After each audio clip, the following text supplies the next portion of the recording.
So Christine, welcome, one of the stars of Headway's See the Hidden Me video this year. First of all, thank you so much for being in the video. Tell me a little bit about your story. So, it was back in 2014. I was just getting some headaches and everything. No idea why or anything, just thought, okay, I'm going to need glasses, like my mum and dad wear glasses, fair dues, let's go and get my eyes tested. In the meantime, let's find out I was pregnant. So we found out I was pregnant, go and get my eyes tested. You've actually got 20/20 vision. Can we get an MRI just to double check things? Okay, that's fine. Went to the MRI, told me the following day. I went to work and there was about 10 missed calls and it was a Nottingham number. And I was like, oh, who's ringing me from Nottingham? I don't know people from Nottingham. Luckily, they did ring me back again. I say luckily because they then rang me back to say, unfortunately, Christine, we've found something on your MRI. You can call it whatever you want to call it. You can call it a blip, a splodge, a tumour. And the second I heard tumour, that's what I've heard. And I just shut down. They carried on talking. I didn't hear a single thing. And then we met the consultant and he then explained, yes, there is a tumour. It's rather large. We need to operate as soon as possible. But because you're pregnant, it's actually not safe to operate until the second trimester. September the 11th for me is the day that I had my first brain surgery. 8 hours later, my entire life just changed and I just kept saying hello and smiling. So you could no longer talk? So I couldn't speak at all. I just, hello. And then my husband would, because I couldn't move my head either, I was just looking that way. So I was sat facing that way. So the person, so it was my mum and my husband that came to see me first. So my mum then came around and I'd be like, hello. And are you okay, Christine? Hello. And it was just hello. There was no conversation whatsoever. And then I didn't eat for a whole week. I was just drip fed because I couldn't, I had no function whatsoever. So can you remember from that point then? No, so my mum is my memory. She knows all these facts.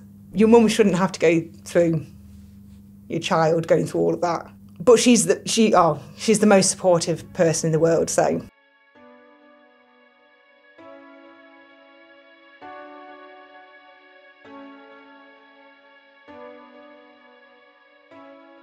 I was alive. I was alive and I was walking and talking and everything. The end of that story, it's the end of the chapter, so. Because it's not the end of the story because there's so many side effects.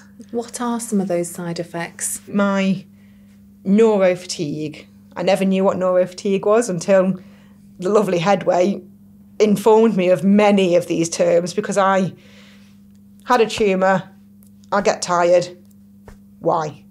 And that's it, kind of thing. So coming to Headway, they informed me it's an acquired brain injury, not just a tumour, as I call it. I get neuro fatigue. My memory is, it could be worse, but my memory is bad and it does get better at times.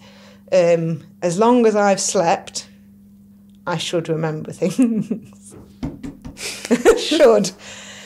I've learnt coping strategies in that kind of a way. I've got alarms set on my phone for my medication because I know that I'm going to forget when to take it.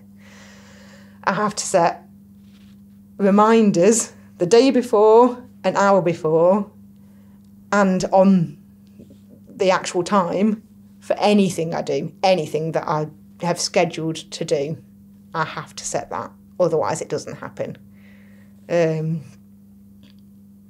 I do still slur occasionally.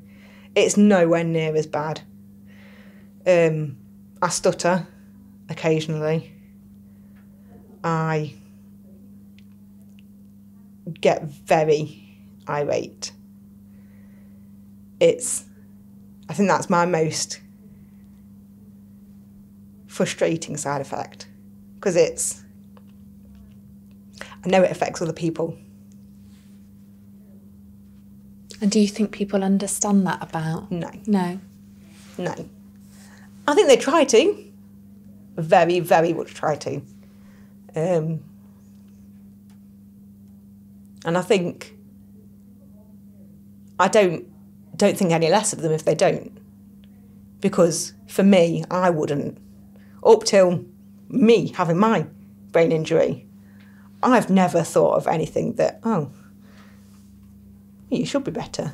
You look fine. You're perfectly fine. You're talking to me. You're willing to come and do an interview. You're perfectly fine. But what they don't see is that every night I go to bed at 9 o'clock. That's normal for some people. It's my new routine. Whoever invented the phone is a godsend. Because, yeah, my phone is full of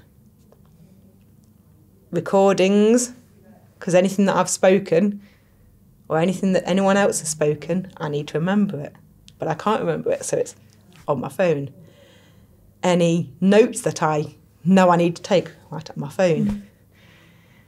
Any dates that I need to remember, right on my phone.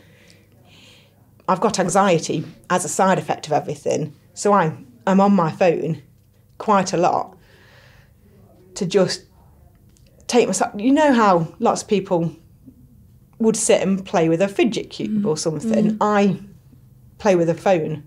So what would you like to say to people to help them understand the hidden effects of your brain injury, if you could? I'd like to say bear with me, because I will get there. I think the difficult thing is, don't expect me to be better. Like, it took a long time for me to realise that I will never be better. That's fine. I'm okay with that. But I think some people, well, when will you be better? Oh, when are you still getting? Is that still useful? Are you still? Are you not? Oh, are you still going to there? Oh, do you really still need that? Well, yes. I'm, in the politest of ways to you, never going to be better. Thank you, Christine. Thank you for explaining all of that so brilliantly. And thank you for being part of our film and educating everybody about the hidden effects of brain injury. Thank you for sharing the message that we are still people and we are still us. And yeah, we have changed, but we're still the same people. We are still the same people.